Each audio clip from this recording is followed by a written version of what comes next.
ಅಂಗವಾಗಿ ನಾನು ಈ ಪ್ರತಿಭಟನೆಯನ್ನು ಮಾಡ್ತಾ ಇದ್ದೇನೆ. ನಾನು ಅಕ್ಷಯ್ ಗಣಪತಿ ನಲ್ವಡೆ ಬಿಜ್ಗಡೆ ಊರಿನ ಒಂದು ಆರ್ಮಿ ಮ್ಯಾನ್. ಅವನ ಜೊತೆ ಮದುವೆ ಆಗಿದ್ದೇನೆ. ಹಿಂದೂ ಧರ್ಮದ ಪ್ರಕಾರ ಮದುವೆ ಆಗಿದ್ದೇನೆ, ಲೀಗಲಿ ಆಗಿ ಮದುವೆ ಆಗಿದ್ದೇನೆ. ಆದರೂ ಅವನು ಮದುವೆ ಆಗಿಲ್ಲ ಅಂತ ಹೇಳ್ತಾ ಇದ್ದಾನೆ. ಆರ್ಮಿ ಮ್ಯಾನ್ ಆಗಿ ಡ್ಯೂಟಿನಲ್ಲಿ ಇದ್ಕೊಂಡು 4 ಸ್ಮಾರ್ಟ್ಫೋನ್ 8 ಸಿಮ್ ಕಾರ್ಡ್ ಯೂಸ್ ಮಾಡಿಬಿಟ್ಟು 18 ಹುಡುಗಿಯರನ್ನ ಮೋಸ ಮಾಡಿದ್ದಾನೆ. ಮದುವೆ ಆಗ್ತೀನಿ ಪ್ರೀತಿ ಮಾಡ್ತೀನಿ ಅಂತ ಹೇಳಿ ಅವನ್ನ ಮೋಸ ಮಾಡಿದ್ದಾನೆ. ಇದು ಒಂದು ದೊಡ್ಡ ಕ್ರೈಮ್ ಆಗಿದೆ. ಇಂಥ ಒಂದು ಕ್ರೈಮ್ ಆದರೂ ಕೂಡ ನನ್ನ ಪ್ರಕಾರ ನಾನು ಮಹಿಳಾ ಗ್ರಾಮೀಣ ಪೊಲೀಸ್ ಸ್ಟೇಷನ್ನಲ್ಲಿ ಅವನ ಮೇಲೆ 498 ಕೇಸ್ನು ಕೊಟ್ಟಿದ್ದೀನಿ, ಫ್ಯಾಮಿಲಿ ಕೋರ್ಟ್ನಲ್ಲಿ ಕೇಸ್ ಕೊಟ್ಟಿದ್ದೀನಿ. ಇದು ಬರೀ ನನ್ನ ಪ್ರಶ್ನೆ ಅಲ್ಲ, ಇನ್ನು ಹಲವಾರು ಹುಡುಗಿಯರು ಇದ್ರೊಳಗಡೆ ಸಿಕ್ಕಾಕೊಂಡಿದ್ದಾರೆ. ಅವರು ತಮ್ಮ ಮಾನ ಮರ್ಯಾದೆ ಹರಾಜಾಗುತ್ತಂತ ಒಂದು ಭಯದಿಂದ ಮುಂದೆ ಬರ್ತಾ ಇಲ್ಲ. ಅವರು ಮುಂದೆ ಬರ್ತಾ ಇಲ್ಲ ಅಂತ ಅವ್ರಿಗೆ ಹಾಗೆ ಬಿಡೋಕ್ಕಾಗಲ್ಲ ಸರ್. ಇದು ಕೂಡ ಅವ್ರ ಜೀವನದ ಪ್ರಶ್ನೆ ಇದೆ. ಇದು ಪೊಲೀಸ್ ಕಮಿಷನರ್ ಆಗಲಿ, ಡಿಸ್ಟ್ರಿಕ್ಟ್ ಅಡ್ಮಿನಿಸ್ಟ್ರೇಷನ್ ಆಗಲಿ ಇದನ್ನು ಸೀರಿಯಸ್ ಆಗಿ ತಗೊಳ್ಬೇಕು. ನಾವು ಅಂತಾರಾಷ್ಟ್ರೀಯ ಮಹಿಳಾ ದಿನಾಚರಣೆ ಅಂತ ಸೆಲೆಬ್ರೇಟ್ ಮಾಡ್ತಾ ಇದ್ದೀವಿ. ಆದರೆ 18 ಹುಡುಗಿಯರು ಇದ್ರೊಳಗೆ ಸಿಕ್ಕಾಕೊಂಡಿದ್ದಾರೆ. ಅವ್ರ ಬಗ್ಗೆ ಯಾರು ವಿಚಾರಣೆ ಮಾಡ್ತಾ ಇಲ್ಲ. ಅದಕ್ಕೆ ನನಗೋಸ್ಕರ ನಾನು ಹೋರಾಟ ಮಾಡ್ತಾನೆ ಇದ್ದೀನಿ. ಆದರೆ ನಾನು 18 ವರ್ಷದಿಂದ ಒಂದು ಸೋಷಿಯಲ್ ವರ್ಕರ್ ಅಂತಾನೆ ಒಂದು ಕೆಲಸ ಮಾಡ್ಕೊತ ಬಂದಿದ್ದೀನಿ. ಇವತ್ತು ಬೇರೆ 18 ಹುಡುಗಿಯರಿಗೋಸ್ಕರ ನಾನು ಹೋರಾಟ ಮಾಡ್ತಾ ಇದ್ದೀನಿ.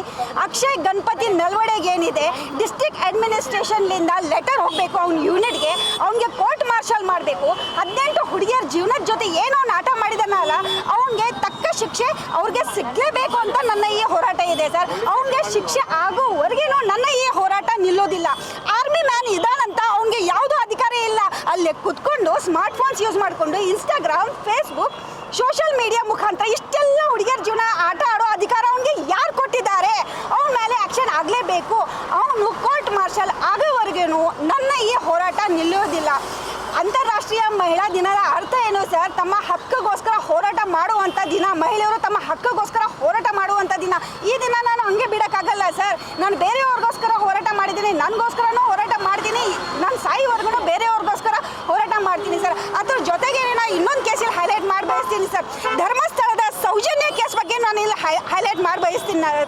12 ವರ್ಷ ಆದ್ರೂ ಸರ್ ಆ ಸಹೋದರಿಗೆ ಇದುವರೆಗೆ ನ್ಯಾಯ ಸಿಕ್ಕಿಲ್ಲ. ಯಾಕೆ ಸರ್? ಬಿಕಾಸ್ ಅಲ್ಲೇ ಪೊಲೀಸರು ಮಿಸ್ಗೈಡ್ ಮಾಡಿದ್ದಾರೆ, ಎವಿಡೆನ್ಸ್ನ ಡಿಸ್ಟ್ರಾಯ್ ಮಾಡಿದ್ದಾರೆ.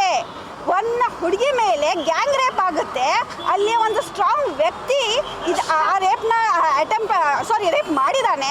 ಅವ್ರು ಎಲ್ಲ ಫ್ರೆಂಡ್ಸ್ ಎಲ್ಲ ಸೇರಿಕೊಂಡು ಗ್ಯಾಂಗ್ ರೇಪ್ ಮಾಡಿದ್ರು ಕೂಡ ಪೊಲೀಸರೇ ಹೆಲ್ಪ್ ಮಾಡಿ ಆ ಕೇಸ್ನ ಮುಚ್ಚಾಕ್ತಾರೆ. ಅಂದರೆ ಜಸ್ಟಿಸ್ ಎಲ್ಲಿದೆ ಸರ್? ಆ ಹುಡುಗಿ 12 ವರ್ಷ, ಅವಳ ಆತ್ಮ ಕೂಡ ಇನ್ನೂ ಜಸ್ಟಿಸ್ಗೋಸ್ಕರ ಹೋರಾಟ ಮಾಡ್ತಿರುವಾಗ ನಾನು ಇನ್ನೂ ಬದುಕಿದ್ದೀನಿ ಸರ್. ನಾನು ಯಾಕೆ ಹೋರಾಟ ಮಾಡಬಾರ್ದು? ಅದಕ್ಕೆ ನಾನು ಹೋರಾಟ ಮಾಡ್ತಾ ಇದ್ದೀನಿ. ಇವತ್ತು ಬರೀ ಪ್ರಮೋದ ಅಕ್ಷಯ್ ನಲ್ವಡೆ ಹಾಗೂ 18 ಹುಡುಗರಿಗೋಸ್ಕರ ಅಲ್ಲ ಸರ್, ಸೌಜನ್ಯ ಕೇಸ್ಗೋಸ್ಕರನೂ ನಾನು ನನ್ನ ಧ್ವನಿಯನ್ನು ಎತ್ತಾ ಇದ್ದೀನಿ. ಆ ಹುಡುಗಿಗೂ ನ್ಯಾಯ ಸಿಗಬೇಕು. ಯಾರು ಪ್ರಾಮಾಣಿಕವಾಗಿ ದುಡಿತಾ ಇದ್ದಾರೆ ಅವರಿಗೆ ಅಲ್ಲಿ ಫಲ ಸಿಗಬೇಕು. ಯಾವ ಆಫೀಸರ್ ಈ ಕೇಸ್ನ ಮಿಸ್ಲೀಡ್ ಮಾಡಿದ್ದಾರೆ, ಮಿಸ್ಟರ್ ಯೋಗೇಶ್ ಅಂತ ಸಬ್ ಇನ್ಸ್ಪೆಕ್ಟರ್, ಅವ್ರಿಗೆ ಡಿಸ್ಮಿಸ್ ಮಾಡಬೇಕು ಈ ಕೇಸ್ಲಿಂದ ಅಂತ ನಾನು ಈ ಮನುಷ್ಯನಿಂದ, ಈ ಜಗದಿಂದ ಇವತ್ತು ನನ್ನ ಧ್ವನಿಯನ್ನು ಎತ್ತಾ ಇದ್ದೀನಿ ಸರ್. FIR ಮಾಡಿದ್ದಾರೆ, ಇನ್ನೂ ಚಾರ್ಜ್ ಶೀಟ್ ಆಗಿಲ್ಲ ಸರ್. ಚಾರ್ಜ್ ಶೀಟ್ ಹೋಗಬೇಕು. ಫ್ಯಾಮಿಲಿ ಕೋರ್ಟ್ಗೆ ನಾನು ಮೇಂಟೆನೆನ್ಸ್ ಕೇಸ್ ಹಾಕಿದ್ದೀನಿ. ಅದು ಅಲ್ಲದೆ ನಾನು ಕಂಜುಗಲ್ ರೈಟ್ಸ್ ನಾನು ಹೋಗಿ ಜೀವನ ಮಾಡ್ತೀನಿ ಅಂತಲೇ ಹಾಕಿದ್ದೀನಿ ಸರ್. ಡಿವೋರ್ಸ್ ಅಂತಲೂ ನಾನು ಸಾಯಿವರೆಗೆ ಅವ್ನಿಗೆ ಡಿವೋರ್ಸ್ ಕೊಡಲ್ಲ ಸರ್. ಯಾಕೆ ಡಿವೋರ್ಸ್ ಕೊಡಬೇಕು? ನಾನು ಅವ್ನಿಗೆ ಡಿವೋರ್ಸ್ ಕೊಟ್ಟರೆ ಇನ್ನೂ ಹುಡುಗಿಯರನ್ನೆಲ್ಲ ಹಾಳು ಮಾಡ್ತಾನೆ. ಇಂಥ 4 ಸೊಳೆ ಮಗನಿಗೆ ಅವ್ನಿಗೆ ಸಸ್ಪೆಂಡ್ ಆಗಬೇಕು. ಹಿಂಗೆ ಬರೀ ಬತ್ಲೆ ಮಾಡಿ ಅವ್ನಿಗೆ ಇದೇ ಚೌಕದಲ್ಲಿ ಅವ್ನಿಗೆ ಹೊಡಿಬೇಕು ಎಲ್ಲ ಹೆಣ್ಮಗಳು ಕೂಡ ಅಂತ ಬುದ್ಧಿ ಅವ್ನಿಗೆ ಕಲಿಸ್ಬೇಕು ಸರ್. ನಾನು ಇವತ್ತು ಸುಮ್ಮನೆ ಕೂತ್ರೆ ಎಲ್ಲರೂ ಹಿಂಗೆ ಸುಮ್ಮನೆ ಕೊಡ್ತಾರೆ ಸರ್. ಇಡೀ ಜೀವನನೇ ಹೋರಾಟ ಮಾಡ್ಕೊತ ಬಂದಿದ್ದೀನಿ. ನಾನು ಯಾಕೆ ಹೋರಾಟ ಮಾಡಬಾರ್ದು ಸರ್? ಎಲ್ಲರೂ ಸಂಪರ್ಕದಲ್ಲಿ ಇದ್ದಾರೆ, ಎಲ್ಲರೂ ನನಗೆ ಚಾಟ್ ಮಾಡ್ತಾ ಇದ್ದಾರೆ ಸರ್. ಅವ್ನ ಫೋನ್ ಇದುವರೆಗೆ ಸೀಸ್ ಮಾಡಿಲ್ಲ. ಯಾಕೆ ಸೀಸ್ ಮಾಡಿ? 18 ಇಲ್ಲ 50 ಹುಡುಗಿಯರು ಸಿಗ್ತಾರೆ ಸರ್. ಅವ್ನ ಫೋನ್ ಸೀಸ್ ಮಾಡಿ ಎಲ್ಲ ಎಂಕ್ವೈರಿ ಆಗಬೇಕಲ್ಲ. 498 ಕೇಸ್ ಕೊಟ್ಟಿದ್ದೀನ ಅಂತ ತೋರಿಸಿ ಅವರು ಆ ಫೋನ್ನ ಸೀಸ್ ಮಾಡ್ತಾ ಇಲ್ಲ. ಅವ್ನ ಫೋನ್ ಸೀಸ್ ಮಾಡಿ ಎಲ್ಲ ಡೀಟೇಲ್ಸ್ ಸಿಗುತ್ತೆ, ಎಷ್ಟು ಹುಡುಗಿಯರು ಇದ್ರೊಳಗೆ ಸಿಕ್ಕಾಕೊಂಡಿದ್ದಾರೆ. ಕ್ರೇಜಿ ಕಿಲ್ಲರ್ ಅಂತ ಒಂದು ಇನ್ಸ್ಟಾಗ್ರಾಮ್ ಮುಖಾಂತರ ಇದನ್ನೆಲ್ಲ ಮಾಡಿದ್ದಾನೆ ಅವನು. ಆರ್ಮಿನಲ್ಲಿ ಇದ್ದಾನೆ ಸರ್. 2 ತಿಂಗಳು ಆಯಿತು ಲೀವ್ ಮೇಲೆ ಬೆಲ್ಗಾಮ್ನಲ್ಲೇ ಇದ್ದಾನೆ. ಅವ್ನು ಪೋಸ್ಟಿಂಗ್ ಫೋರ್ಟ್ ವಿಲಿಯಮ್ಸ್ ಕೋಲ್ಕತ್ತಾನಲ್ಲೇ ಪೋಸ್ಟಿಂಗ್ ಇದೆ ಸರ್. ಅವ್ನಿಗೆ ಅಲ್ಲೇ ಅಬ್ಸೆಂಟ್ ಮಾಡಿ ಇಲ್ಲೇ ಕಳಿಸಿದ್ದಾರೆ. ಈ ಕೇಸ್ನ ಮುಗಿಸ್ಕೊಂಡೇ ನೀನು ಬರಬೇಕಂತ. ಅವನು ಮುಖ ಮುಚ್ಕೊಂಡು ಅಡ್ಡಾಡ್ತಾ ಇದ್ದಾನೆ. ಅವನು ತಪ್ಪು ಮಾಡಿಲ್ಲ ಅಂದಲೇ ಯಾಕೆ ಅವನು 2 ತಿಂಗಳಿಂದ ಮುಖವನ್ನು ಮುಚ್ಕೊಂಡು ಅಡ್ಡಾಡ್ತಾ ಇದ್ದಾನೆ? ಬರಲಿ ಮೀಡಿಯಾ ಮುಂದೆ ಉತ್ತರ ಕೊಡಲಿ. ಯಾಕೆ ಕೊಡ್ತಾ ಇಲ್ಲ? ನಾನು ಇದಕ್ಕಿಂತ ಮುಂಚೆ 2 ಸತಿ ಬಂದು ಮೀಡಿಯಾ ಬಂದು ಎಲ್ಲ ಇದು ಕೊಟ್ಟಿದ್ದೀನಿ. ಅವ್ನು ಯಾಕೆ ಮುಂದೆ ಬರ್ತಾ ಇಲ್ಲ? ಮುಂದೆ ಬರಬೇಕಲ್ಲ, ನಿಜ ಇದ್ರೆ ಬರಲಿ ಮುಂದೆ.